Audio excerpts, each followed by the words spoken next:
Hello and welcome to Palace Intrigue. I am your host, Mark Francis. Unlike Meghan Markle, who we would assume is terrible at christening ships and would make it all about herself, People reports Kate Middleton aces the assignment with Nautical Outfit at Ship Christening with Prince William. That's right, the wonderful Princess of Wales was able to wear a hat, walk in heels and push a button on Thursday and deserves all the credit in the world for acing the assignment. People writes, Kate Middleton knew just what to wear for a nautical outing in Scotland with Prince William. Princess Kate is the sponsor of the warship and had the honour of smashing a bottle of whiskey against its hull, dressing the part for the job.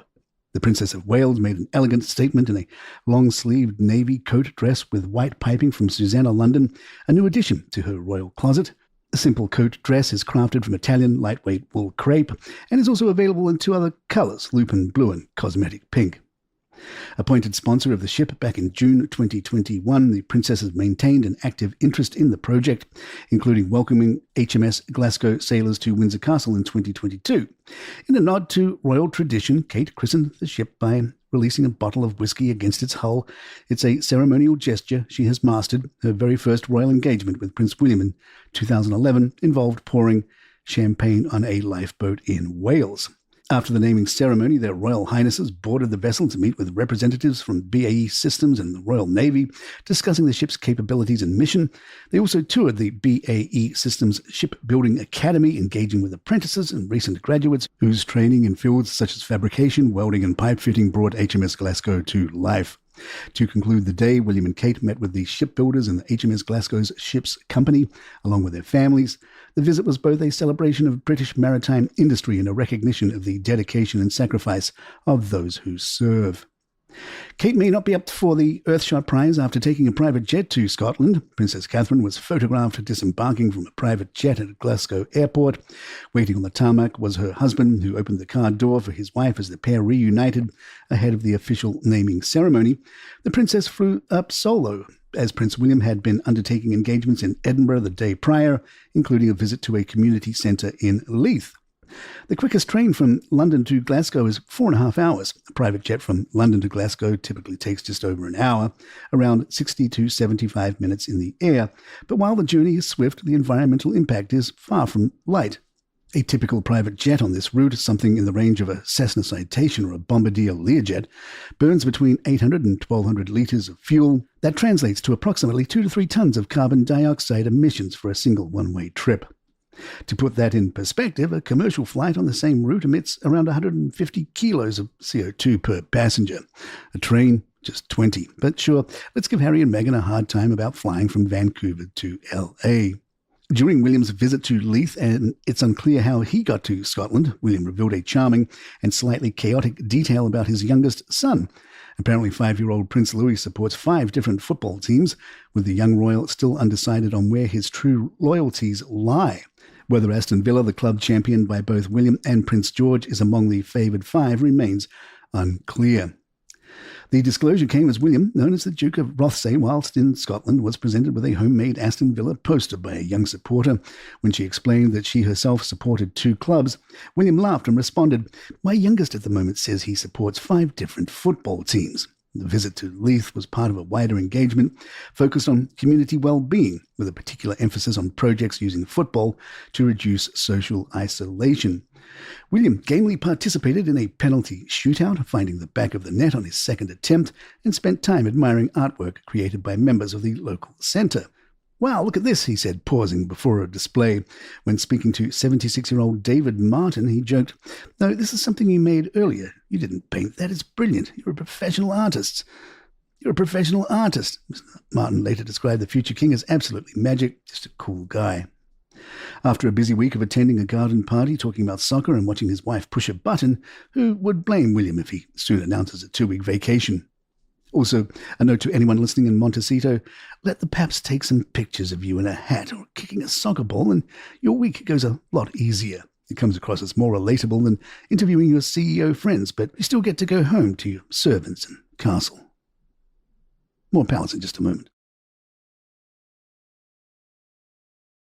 You must have noticed we haven't used the M word too much this week, other than recapping her underwhelming podcast. It seems the tabloids have too, as the Express raised our eyebrows with the headline, Chaos in Prince Harry and Meghan Markle's Montecito after dogging incident. Now, if you're familiar with the term dogging, you might, like us, think we have an old-time story here. However, it turns out the incident was 3 miles away.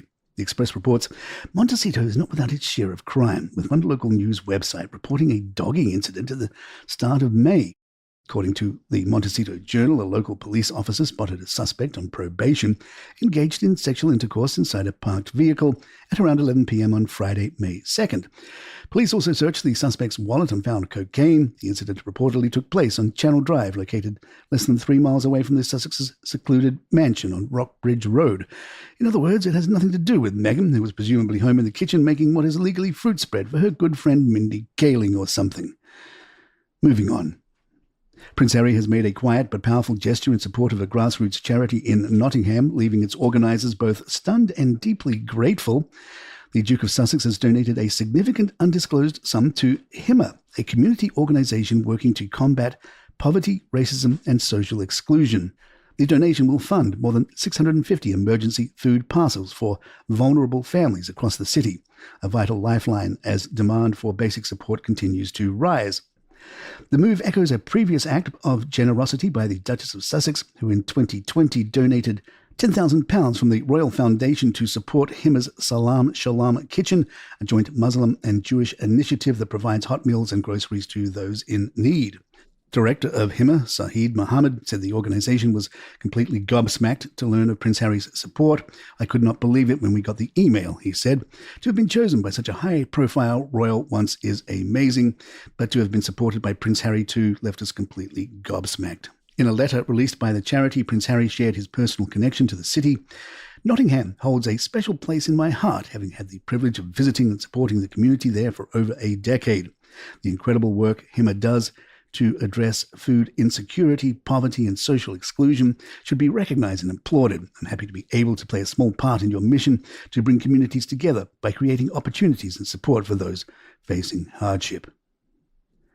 The last will and testament of Lord Robert Fellowes, former private secretary to Queen Elizabeth II and uncle by marriage to Princes William and Harry, has now been revealed.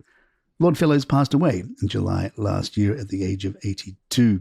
According to documents first reported by Hello, the majority of Lord Fellowes' estate, estimated at $2 million, has been left to his wife, Baroness Fellowes, formerly Lady Jane Spencer, the elder sister of the late Princess Diana. She is to receive not only the principal inheritance, but also the income generated by the estate, which he stipulated should also be used to support their wider family.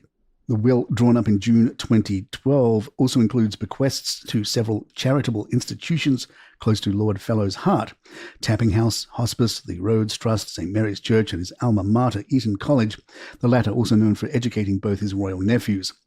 Lord Fellowes' distinguished career at Buckingham Palace began in 1977. He rose through the ranks to become private secretary to Her Majesty in 1990, a post he held during some of the most sensitive years of the late Queen Elizabeth's reign. In August of 2024, both Prince William and Prince Harry attended a memorial service for their uncle at St Mary's Church in Norfolk. And there you have it. If you'd like to email us, our address is thepalaceintrigue@gmail.com. Please follow us on Spotify, Apple, and the app of your choice, and leave us a nice review if you're enjoying the show. Don't forget, we also have another show from your friends here at Calaroga Shark Media called White Smoke. And it's been following the election of the new Pope, and it's still coming out daily as the Pope gets his feet wet in his new role. Check it out daily. It's available wherever you find your podcasts. It's called White Smoke, the new Pope. I'm Mark Francis. My thanks to John McDermott. This is Palace Intrigue. Good times.